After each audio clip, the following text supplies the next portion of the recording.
Bonsoir, Asia Argento. Votre témoignage est extrêmement fort, on vient de l'écouter, mais au-delà de l'émotion, il y a aussi des questions et nous allons les aborder avec Marlène Schiappa. Vous êtes secrétaire d'État en charge de l'égalité entre les femmes et les hommes. Asia, en Italie, votre prise de parole vous a valu de très nombreuses critiques, au point d'ailleurs que vous êtes réfugiée ici, en France, à Paris, mais vous persistez. Pas question pour vous de rester caché parce que c'est devenu un combat, un véritable combat. Yes. We are fighting. Effectivement, c'est un combat et je ne suis pas la seule d'ailleurs à le mener. Toutes les victimes qui sont victimes de ces crimes épouvantables luttent avec moi et il ne faut pas s'arrêter.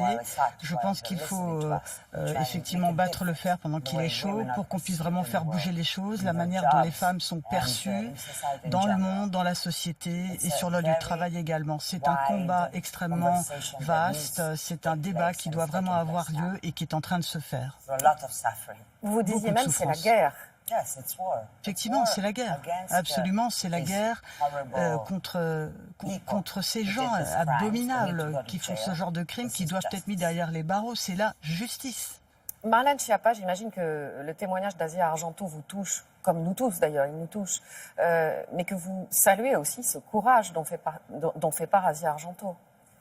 Bien sûr, c'est un témoignage qui est bouleversant et effectivement, vous avez un courage qui force l'admiration et moi, je voudrais vous dire merci, en tout cas, d'avoir donné l'impulsion pour faire en sorte qu'on puisse libérer la parole des femmes et surtout qu'on puisse faire en sorte qu'enfin la société les entende parce que j'ai le sentiment que vous et d'autres femmes, vous avez essayé de parler mais que la société ne vous a pas assez entendu sur ce sujet. Donc, merci. Merci à vous.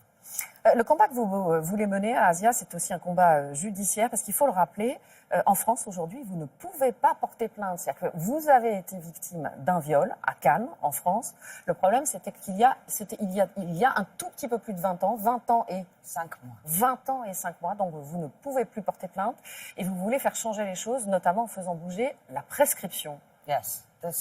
Effectivement, c'est d'ailleurs la raison de ma présence ici. La France, qui est un pays civilisé, vous savez, la prescription n'est que 10 ans en Italie. Donc, je pense que là, j'ai aucune chance en Italie. En revanche, en France, et nous sommes dans un pays civilisé, je pense qu'il ne devrait pas y avoir de prescription pour les cas de viol.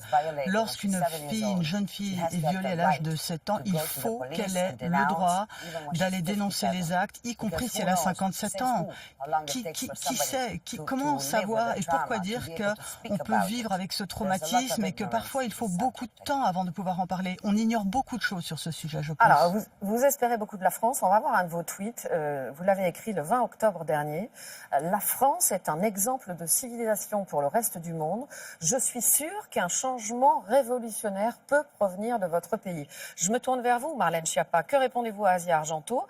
Est-ce que vous êtes prête à faire bouger le délai de prescription sur ces crimes sexuels? Et si oui, jusqu'où vous êtes capable ou prête à le faire bouger? D'abord, merci pour la confiance que vous placez dans la France.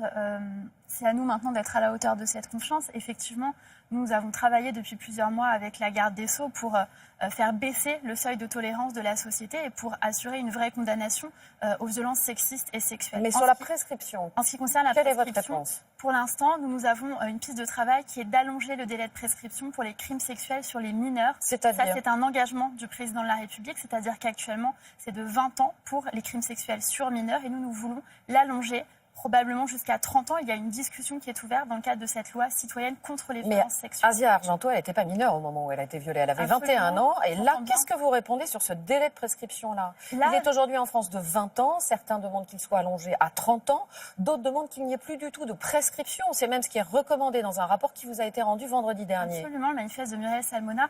Nous, on entend, là, on est dans une phase de consultation. On a voulu, pour cette raison, faire une loi citoyenne, c'est-à-dire ne pas nous décréter arbitrairement ce qu'on pouvait faire ou ne pas faire. On a voulu se lancer en plusieurs mois dans un tour de France de l'égalité pour entendre les témoignages, pour entendre la parole des femmes et pour pouvoir ensuite, avec le monde de la justice, avec les magistrats, voir jusqu'où on peut aller sur l'allongement des délais de prescription. Mais vous avez une idée, j'imagine, quand même. Par exemple, est-ce qu'un délai de prescription de 30 ans, ça vous semble raisonnable? Est-ce que l'imprescriptibilité, pour vous, c'est audible ou ça n'est pas audible? Nous, on a un sujet sur l'imprescriptibilité avec la garde des Sceaux. Quand vous dites un sujet, c'est un problème? Oui, absolument, ça veut dire un problème parce qu'il nous semble que ça ne serait pas constitutionnel. En France, je vous explique, en France sont imprescriptibles les crimes contre l'humanité. Ça veut dire que si on rend les crimes sexuels imprescriptibles, il faut revoir, d'après les magistrats, toute l'échelle d'imprescriptibilité et de délai de prescription plus globalement. En revanche, on n'est absolument pas fermé à l'allongement des délais de prescription. Jusqu'à 30 ans sur ces sujets. Pour les crimes sexuels sur mineurs, je pense qu'on peut aller jusqu'à 30 ans, puisque c'est la recommandation. Et pour les crimes sexuels sur majeurs? Pour les crimes sexuels sur majeurs, ça n'a pas été arbitré pour l'instant au niveau du gouvernement. Je ne peux pas vous donner de réponse pour l'instant, mais en tout cas, ce témoignage est extrêmement précis et bouleversant, et il peut être de nature à nous amener à avoir une réflexion, justement. Mais Marlène Schiappa, on se dit qu'il faut faire bouger les choses, parce que dans ce rapport qu'on vous a rendu vendredi dernier, il y a tout simplement des chiffres qui font froid dans le dos. Moi, je vais les citer, ces chiffres. En France, une femme sur 6 a subi un viol ou une tentative de viol au cours de sa vie. Plus de 250 000 viols ou agressions sexuelles sont commis chaque année. Seuls 13% des victimes portent plainte et 70% des plaintes pour viol sont classées sans suite. Madame la secrétaire d'État, qu'est-ce qu'on fait maintenant quand on voit ces chiffres ? On fait plusieurs choses. D'abord, on s'occupe de la répression dont on vient de parler, c'est-à-dire la condamnation en justice. On fait aussi de la communication, de la sensibilisation, parce que c'est un combat culturel. Vous avez parlé de guerre. Pardonnez-moi, mais pour punir, il faut d'abord que les femmes osent aller porter plainte. Vous voyez, elles sont 13%. Bien sûr, et c'est pour ça qu'il faut que la honte change de camp. Et c'est ce qu'a dit le président de la République au demeurant, qu'il fallait plus que les femmes qui ont été victimes de violences sexuelles se sentent honteuses. Mais c'est notre responsabilité collective, la responsabilité de notre société, de notre pays, de faire en sorte qu'elles ne se sentent pas honteuses, qu'elles puissent parler librement et qu'elles puissent avoir accès à la plainte, à la police sur ce type de sujet. Asia Argento, vous allez continuer le combat, quel qu'en soit le prix à payer? Oui, je suis prête à mourir pour ça. J'ai fait beaucoup de choses dans ma vie, des choses super, j'ai des enfants, mais pour ce sujet-là, et particulièrement en Italie, quand vous voyez la manière dont j'y suis traitée, je suis prête à risquer ma vie. J'ai des menaces de mort, on m'a menacée, ainsi que ma mère, ma sœur. Pour toutes les femmes, pour toutes les victimes, je ne vais pas m'arrêter tant qu'il n'y aura pas levé absolu de la prescription pour toutes les femmes et dans le monde entier, pour les femmes qui sont les victimes des violences de femmes, des gens avec qui elles travaillent, des gens auxquels elles font confiance, parfois leurs époux. Tout ceci doit s'arrêter maintenant. Merci à vous, Asia Argento. Merci à vous, Marlène Schiappa.